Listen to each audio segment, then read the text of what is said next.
Hello and welcome to the ROPESCAST, the independent voice of the Middle East. I'm Ksenia Svetlova. ROPE stands for the Regional Organization for Peace, Economics and Security. We are a young organization that works to lay the groundwork for a post-conflict Middle East by connecting forward-thinking Israeli and Palestinian, as well as Arab young leaders from all across the region.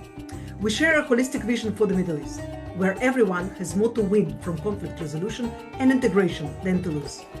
If you are looking for more information on ROPES and the work we do, please visit our website, ropes.org. Hussein Ibish is a senior resident scholar at the Arab Gulf Institute, and he is our guest today. He is a weekly columnist for the Emirati The National, former columnist for Bloomberg, a regular contributor to The Atlantic and The Daily Beast, and frequent contributor to many other American and Middle Eastern publications. Dear Hussein, thank you so very much for being with us today. You're welcome. As far as I understand, you are in Lebanon right now. You understand correctly. All right. So why don't we start with just, the update about what is going on in the country? We heard that there are a lot of refugees. There is, of course, airstrikes that continue. What do you see? Hear that? What do you feel? Did you hear that? No, not really, but explain to us, please. Yes. Pretty big bomb just went off in the background. There was a missile strike about a minute ago. So there's some bombing going on here, much closer to, what have been considered neutral areas than in the past. So, I don't know what's been struck, but this is not Dahia. This is not even the centre-ville. This is close to where I am, which is, on the south side of, or rather the north side of Hamra, and the lower side of Ain Raisi near the American University of Beirut. That's where I am. And you should not be hearing these things shaking the buildings here, but they are. So anyway, this country is under heavy attack, dragged once again by Hezbollah into a conflict that has no connection to the national interest or the interests of the constituency that Hezbollah represents, the Shiite community of Lebanon, or the interests of Hezbollah as a party. It is only in the interests, conceivably, of Iran, and then even arguably in Iran's interests. I mean, you could have a debate about that, but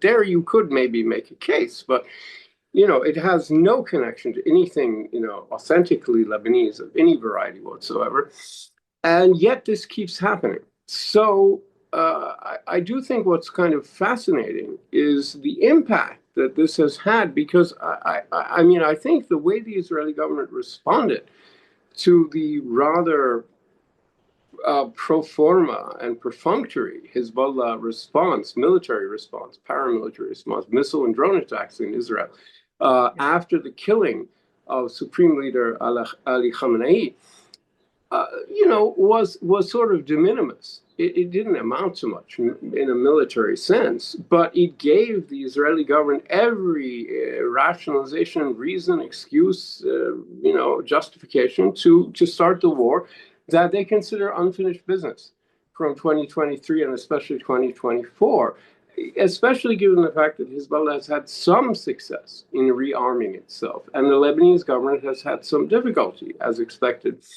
in pursuing the disarmament that was, mandated by the UN and which it embraced. So, under the circumstances, the country is now divided into two absolutely clear, distinct halves.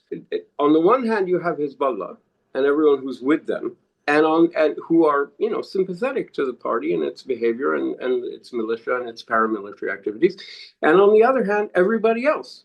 And when I say everybody else, I mean that they are united in anger, in being upset, in being despairing, and very unhappy with Hezbollah for dragging the country into this. And when I say everybody else, I mean everybody else, including their longstanding Shiite rivals and partners in Amal, the party that preceded Hezbollah as the dominant group among Lebanese Shiites, and Nabih Berri, the Speaker of Parliament, who instructed his members of parliament in the cabinet to side with the government in declaring Hezbollah's military activities unlawful and demanding that they give up their weapons and instructing the military to go ahead and remove those weapons.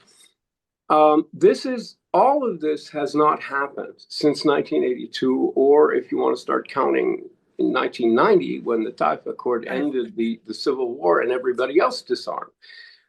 So it is an inflection point, and it's very, very important. As far as we understand, there are a lot of refugees right now, every place, basically in Lebanon, from the south, Well, the southern suburbs as well. Mainly in Beirut. So the southern suburbs, the south up to and including Tyre, up to the Litani River, was more or less emptied. I mean, there are some villages, especially Christian majority villages, where people have simply declined to leave on the grounds that if they go, they'll never be able to go back, they think. And so they've hung around, but they're being targeted. So maybe there's some regret there. The southern suburbs, Dahiyeh and Sabra, which used to be a Palestinian area, but is now more or less incorporated into Dahiyeh, into which means suburb in Arabic, but it's the southern area of the capital that is kind of an urban sprawl that is the Hezbollah stronghold in the capital. Those got depopulated within 2 or 3 days, and you had about 700,000 people exiting the south and the southern suburbs mostly into the rest of Beirut, into the whole rest of Beirut. The government's trying to encourage people to keep moving north because these people don't have anywhere to stay. A lot of them are sleeping on the streets. They're sleeping in the open. They're sleeping in. The government took the main sports stadium, which is in decent repair, and put tents there. They put about 10,000 families in those tents, but I mean, that's out of 700,000 people. And this is in a country of 4 million people, right? So it's a very huge displacement, much bigger scale than happened in 2023 and 2024, which was a pretty big displacement. And again, for the same reasons, again, for Hezbollah dragging the country into a conflict on behalf of Iranian interests, on behalf of Hamas, which is a unreliable and inconsistent member of the pro-Iranian alliance, but doing this to retain their street cred as a pro-Iranian revolutionary force and not to squander it, but at the same time not to use their power against Israel either in a funny way, right? They had a pretty big arsenal at the beginning of the Gaza war. I've spoken to several Israeli intelligence officials who think that up to 100,000 Israelis might have died if Hezbollah had just unleashed all of its weapons, all of its missiles and drones on October 7th or October 8th. So the country would have been overwhelmed, and it could have led to tens of thousands it was a doomsday scenario indeed. Yeah, of Israeli deaths. And yet they didn't do that. And they never unleashed their punch. And then all of a sudden in September, of the year before last, of 2024, Israel suddenly exploded the pagers that had been booby-trapped, and thousands of Hezbollah operatives and others got killed. And then within 2 or 3 weeks, the arsenal was destroyed. The leadership was decimated. They never threw the punch. Why?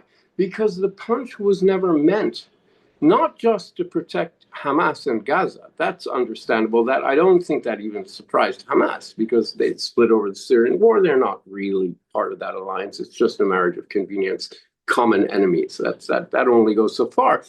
But it's not even meant to defend Lebanon. It's not even meant to defend Hezbollah. It's meant only for Iran and to serve as a deterrent and a reprisal against Israeli or American attacks on Iranian nuclear facilities. Are we there yet?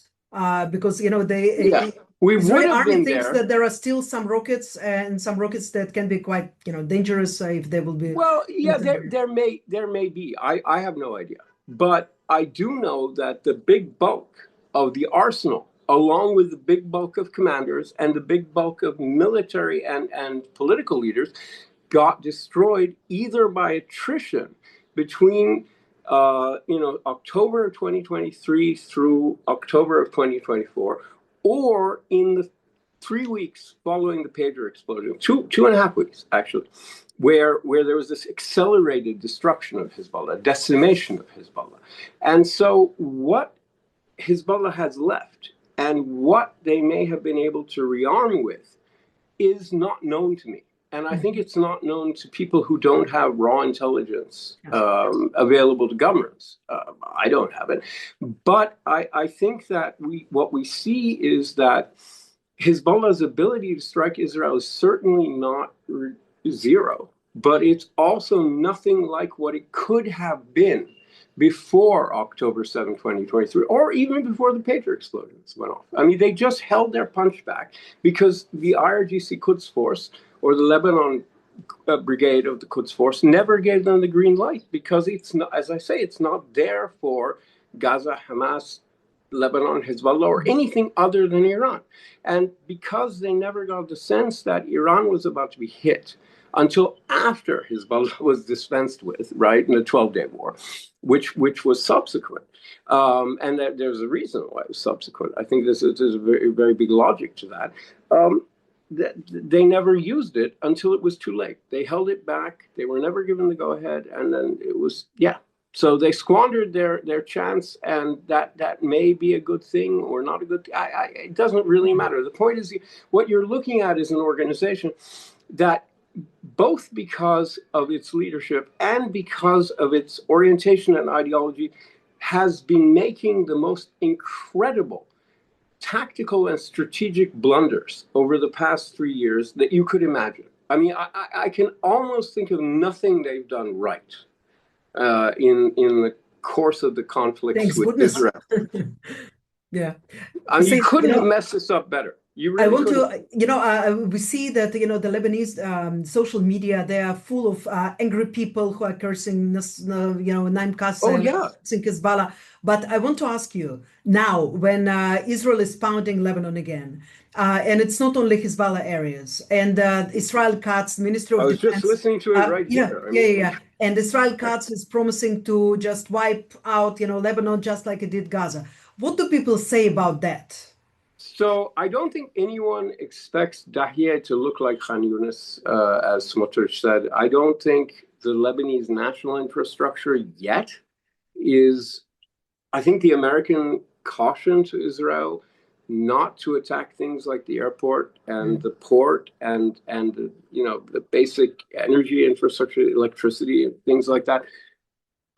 I think that's being taken seriously by the Israelis. They need to keep the Americans on side. I think the government, the Netanyahu cabinet, I think they take that seriously. I think they don't want to alienate Trump. They know how quickly he can turn on a dime and how angry he can get about people he thinks owe him something. He gets angrier at people he thinks were faithless allies than he gets at his enemies. He expects his enemies to oppose, like the Democrats in the U.S. He doesn't get that angry with the Democrats. He expects it.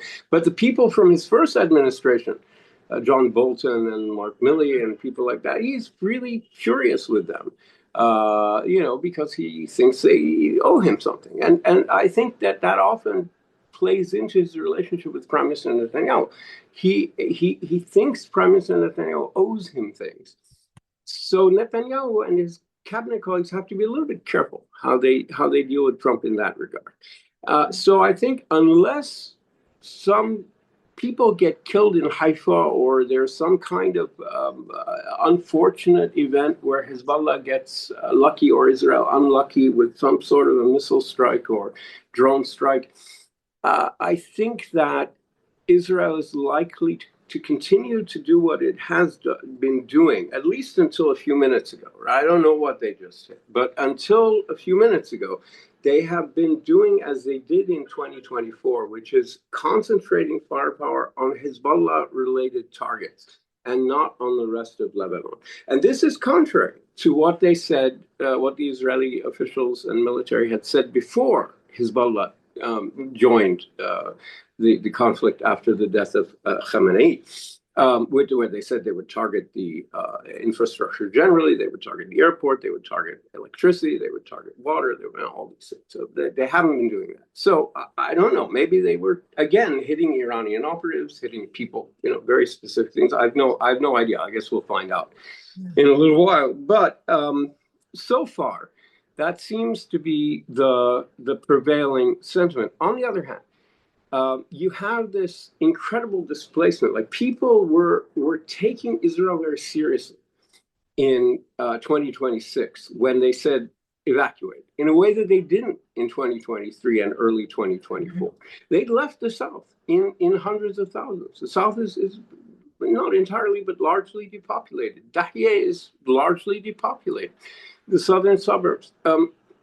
And, you have these, as I said, people sleeping in the streets, in their cars, in these tent cities, and just wherever, and there is this sense that, the government of Israel has demonstrated, especially in 2024, that it is really serious about extending aspects of the logic, only aspects, but aspects of the logic of the Gaza war to Lebanon as well.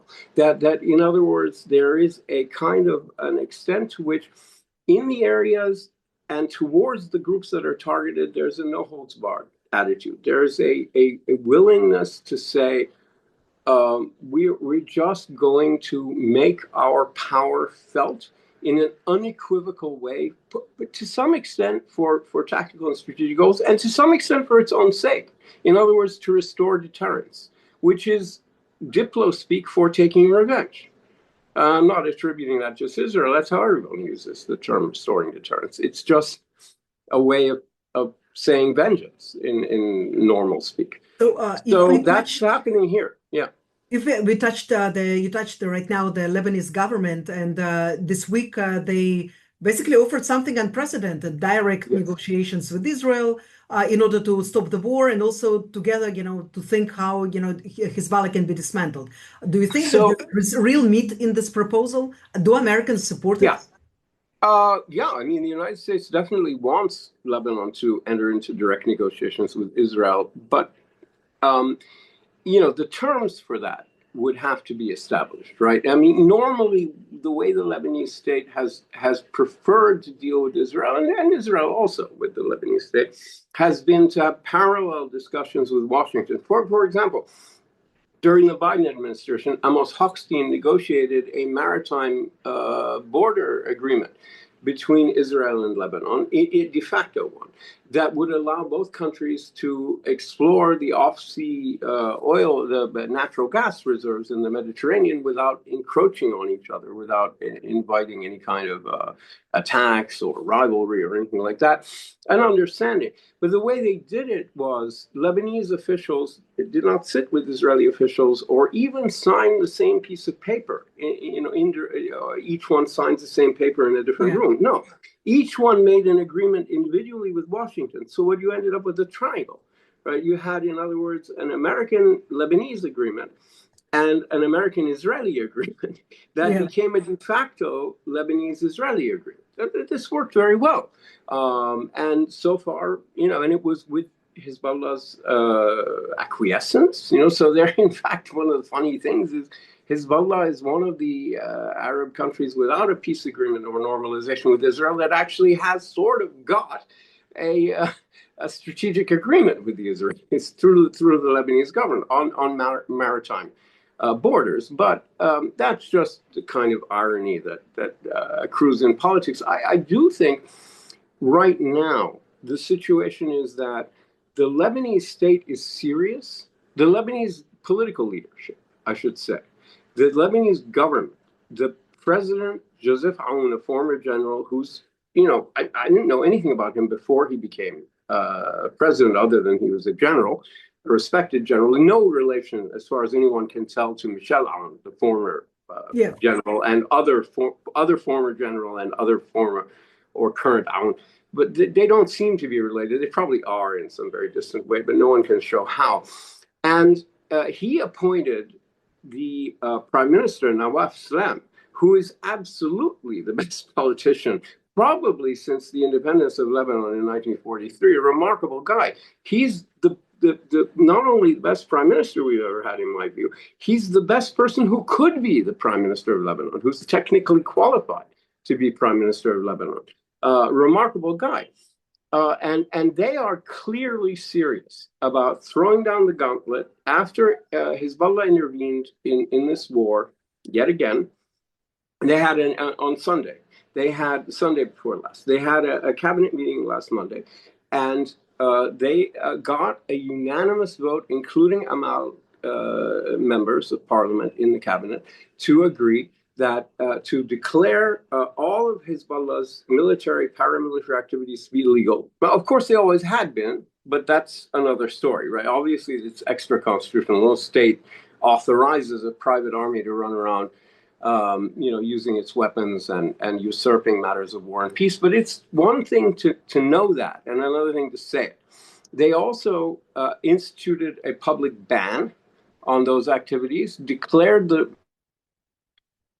Hezbollah's heavy weapons or illegal weapons, whatever, they didn't define it, but you can assume anything more than a machine gun certainly is unlawful to be illegal, and instructing the military to remove those weapons. And then the next day, Joseph Aoun, that was announced by the prime minister. The next day, on Tuesday, the president, Aoun, met with the Quintet, this group of Arab and Western governments that deals with Lebanon in terms of aid and support.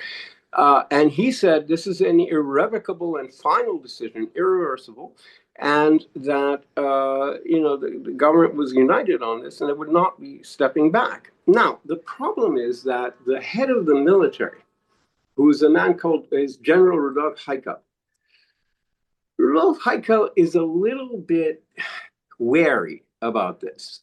He's protected by his closeness to General Aoun. There are two generals who were, former colleagues. They're close to each other personally, etc. But he's obviously hesitant to give the military an order, go ahead and just confront Hezbollah everywhere you find them around the country. What do you think that physically they can do it? They are up to that? Well, I'm going to get to that. I'm going to take the roundabout route to it. Mm-hmm. You're asking the right question, but I just want to look at the question of the intention of the military leadership first. The military leadership is very cautious about this for two reasons. First of all, General Heikel is worried about the army splitting, about big chunks of the military refusing to act on orders to confront Hezbollah and confiscate weapons. In the past, that's been a very reasonable concern. There's been a real fear that such an initiative could restart a civil war or civil conflict in Lebanon. And that's one of the main reasons why from 1990 until now, the government never did this. I think the political leadership, General Aoun and Prime Minister Salem, believe that the consensus of anger against Hezbollah is such that the chances of a split are either very small, or if it did happen, it would be limited, right? It would not destroy the policy. But there is a second reason why Rudolf Heikel does not want to do this. General Heikel is obviously concerned that he and the military as an institution would be blamed for any policy collapse. In other words, if he went ahead and did it and the whole thing fell apart, who would get blamed? The president, the prime minister, or the military? Well, he's very concerned the military would get blamed. If you will ask Netanyahu, the army is always to blame. Yeah. So that's his concern. Now, at the same time, you've got his enemies in the political sphere saying he's the problem, got to get rid of him. If he won't act, it's not going to happen, which is true. He must do it. The military must do this. This is not optional. They have to. This is a golden opportunity. It must be taken advantage of.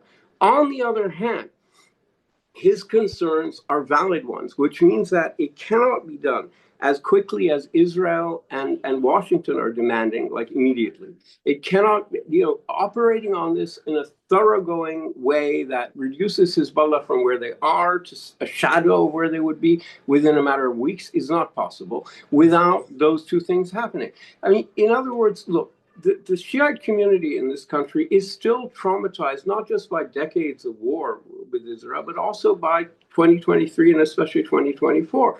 And it's one thing for the military or the state in general to prevent Hezbollah or anybody else from rebuilding what they used to have, like their missile and drone arsenal or something, which they haven't been that successful in doing because Hezbollah has actually rebuilt a lot, unfortunately. But it's one thing to try to prevent them rebuilding. It's another thing to proactively go ahead and go in and take things they have away from them. That gives that constituency the sense that they are being put upon, that they are being set up for abuse, that they're not going to be able to protect themselves, that they're going to be victimized by other people in this country. And even if that's an irrational fear, you're talking about a traumatized community. So it has to be done in stages. It has to be done via consensus. The consensus involving Amal and the non-Hezbollah parts of the Shiite community is fragile. It's there. It exists now, but you have to nurture it like an orchid, like a hothouse orchid. Yeah, you have to protect it.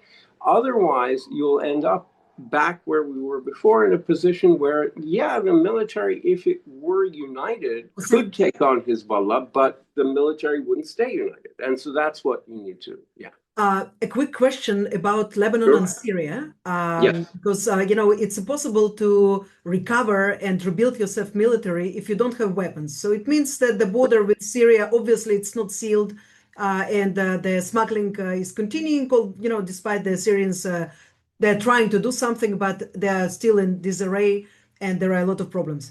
Is there a way for Israel to work together with Lebanese government, with Syrian government, with Americans, in order to provide, this adequate response in the border area and try to deal with it in this great the border area between where Syria, Lebanon, and northern Israel. Kalamun, okay.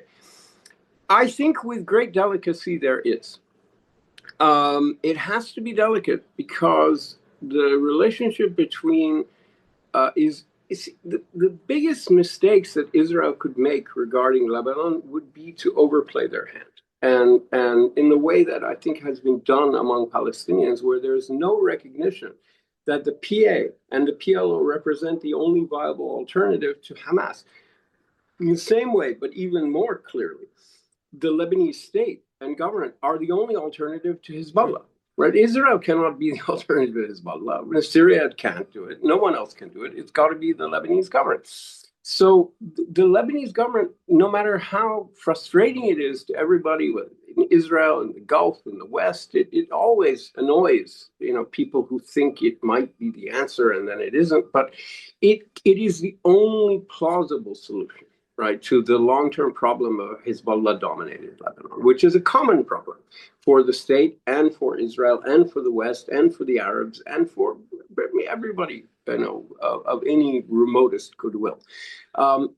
So it is necessary for Israel to calibrate its strategic and tactical decision-making with an understanding that undermining the state through the creation of a large area of occupation in the south, with packaged as a new buffer zone or something else. If it's small, that's one thing. If it's large, it'll be a huge gift to Hezbollah or any other malefactors who want to use it as a rationalization to take up arms again.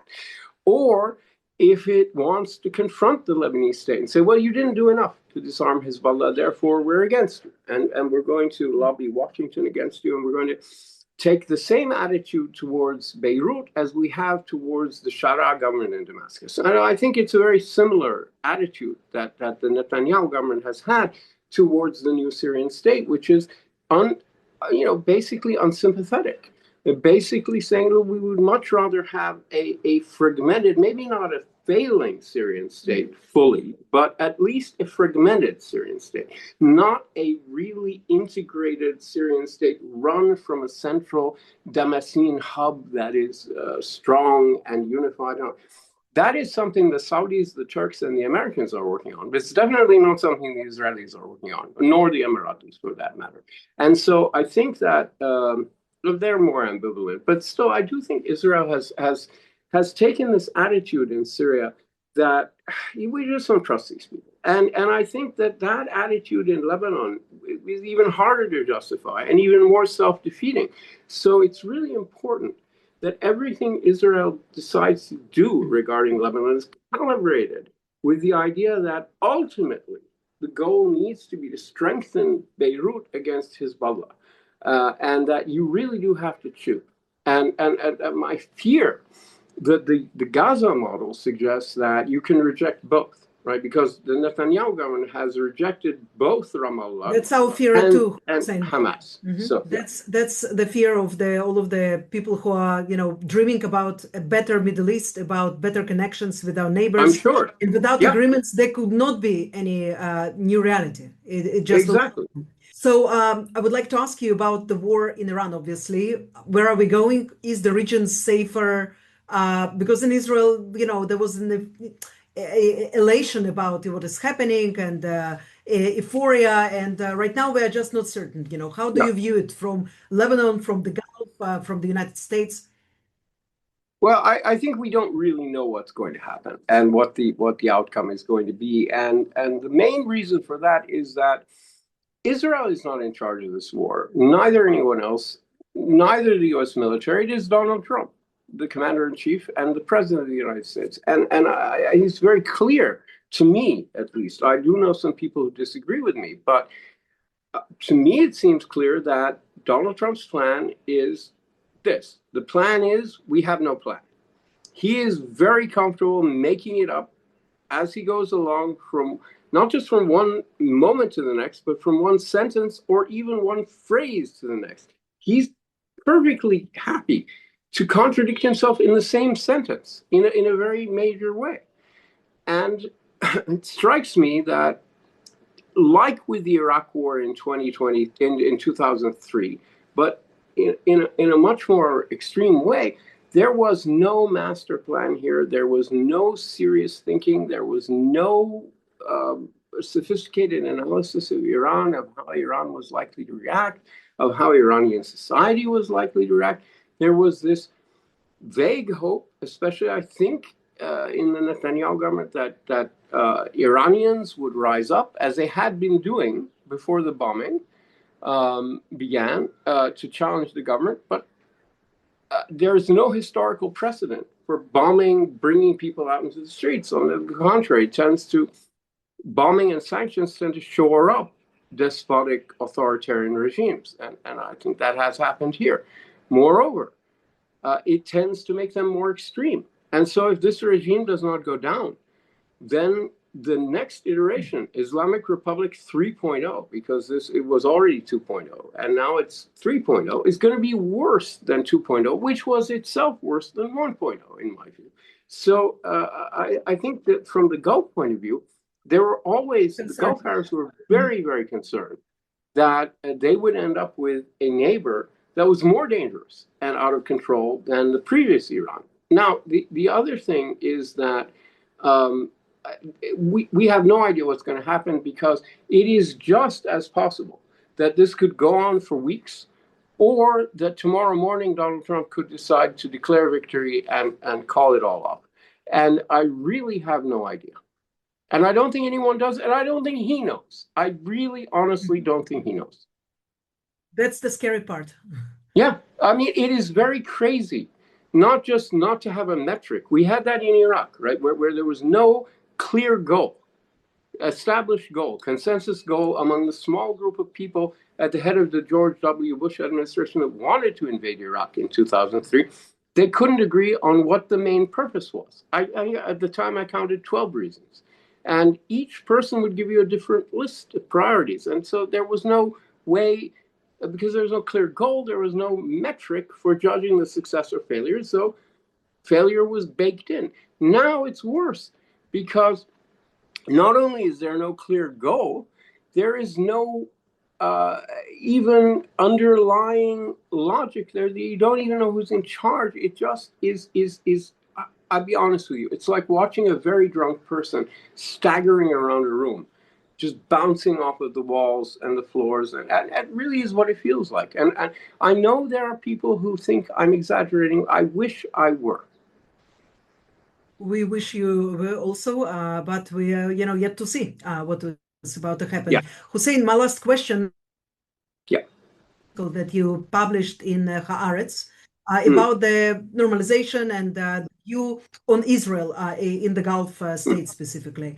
yeah, So it's quite a pessimistic view. We will yes. definitely publish the link to this interview, to this article in our description of the episode. But again, I want to ask you, so how does Israel looking like when you're looking from Abu Dhabi, from Manama, from Riyadh right now? So are we again, Okay. further away right now to further Yeah, normalization than we used to be yeah, before further. this war? No, definitely further. And I think Bahrain is fine with the decision it made. I think the UAE is of two minds, right? On the biggest picture, I think there's some real concern about what has happened to Israel post October 7, 2023, and the character of the Israeli role in the region.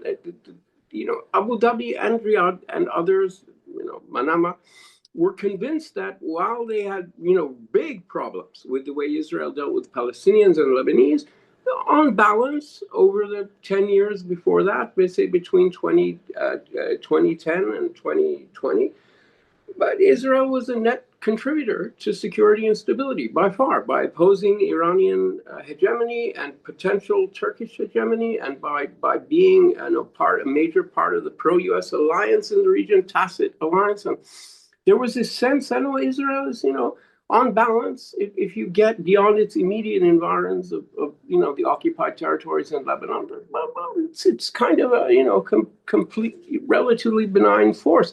That is overthrown. That view is overthrown. Even in Abu Dhabi, people do not think that anymore. They are very concerned that if they look at the Gaza war, which they see as excessive in the extreme, they look at the creeping annexation in the West Bank, which they see as irreversible and unbelievably threatening to their interests. They look at the land grabs in Syria and the opposition to united Syrian state run by Damascus, although the UAE is ambivalent about that, not as opposed as Israel, but ambivalent. Saudis, Also, Egypt. Saudis are very much for that. And they look at Israel's wars with Iran and just its general attitude towards the region. I was thinking these guys are maybe almost as destabilizing as Iran used to be, and especially not as Iran used to be, but Iran now, because Iran, having lost its foothold in Syria, can't project power very much into the Western Mediterranean, into the Levant, into Syria and Palestine and Israel and Lebanon and Jordan, neither into the south of the Middle East, into the Gulf area or something, just into Iraq. Beyond Iraq, south of Iraq, west of Iraq, kind of blocked by the emergence of this very unfriendly regime in Syria. And then they're looking at Israel, which, on the other hand, has emerged as a much more dynamically aggressive power that, from their point of view, spreads insecurity and instability. Because from the point of view of the Gulf countries right now, any conflict virtually is a distraction from the economic and social transformation they're trying to focus on to transform their economies and societies to a post-hydrocarbon system that's viable. And they really did not like their experience between 2010 and 2019 during the Arab Spring. They didn't like any of that. They didn't like any aspect of it.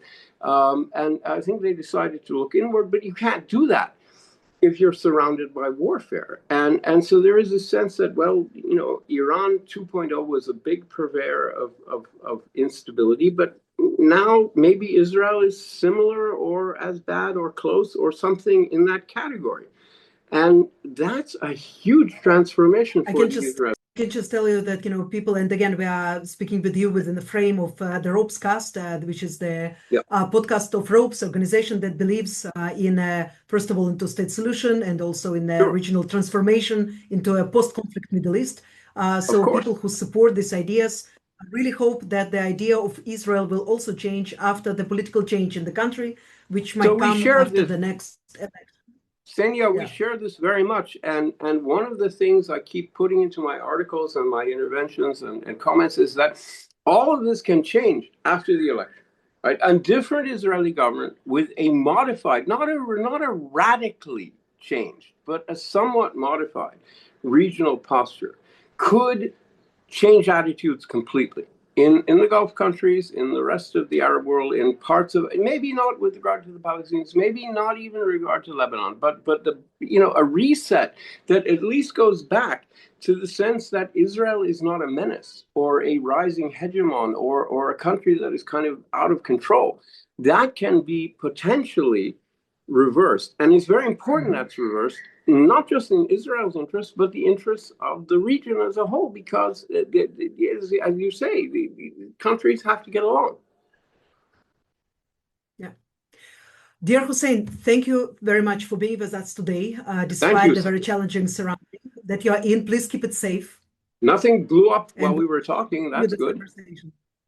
Yeah, right before we did. It did, but not while we were on the line. So that's good. Also, we didn't have sirens here during this 50 minutes or so. So it's remarkable. Sorry to hear that. Yeah.